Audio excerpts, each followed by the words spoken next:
Ka vjuar dita e 6 e protestës nga banorët e Rjollit për kundërshtimin e ndërtimit të resortit turistik. Edhe në këtë protest nuk munguan përplasjet me forcat e policisë.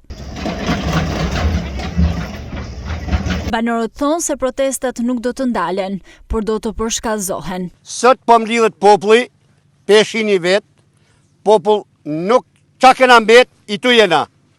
Qa do të vinë, do të qiet javën tjetër. Kjo do të jetë një protest si nuk do të mbyllet as sot i muj. I bëjmë thirrje shtetit, i bëjmë thirrje tanë shtetit tonë, shteti shqiptar. Ti vën këto letra në dukje, i bëjmë thirrje Spakut.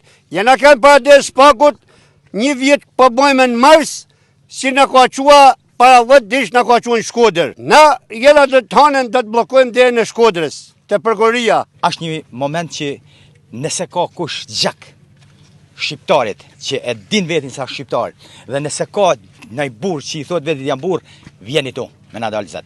Nuk është puna me na dalë zot se dhe na mu vra me policë. Jo.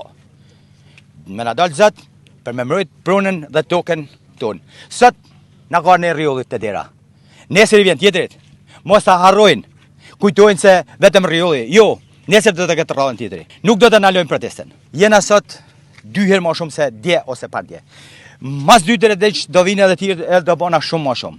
Ta kuptojnë qeveria shqiptare se këtë tokë nuk e gëzon kush, përveç pronarit ligjshëm, i cili e ka brez pas brezit, i cili ka met. Ndoshta edhe pa shkollë mos më shku shkollë, se nuk ka pas më shku shkollë. Jo se s'ka pas dieni ose dëshirë, por nuk ka pas mundësi ekonomike. Ditën e hënë banorët e Rjollit kanë paralajmëruar se protesta e tyre do të zhvillohet në ambientet e jashtme të prokurorisë së Shkodrës.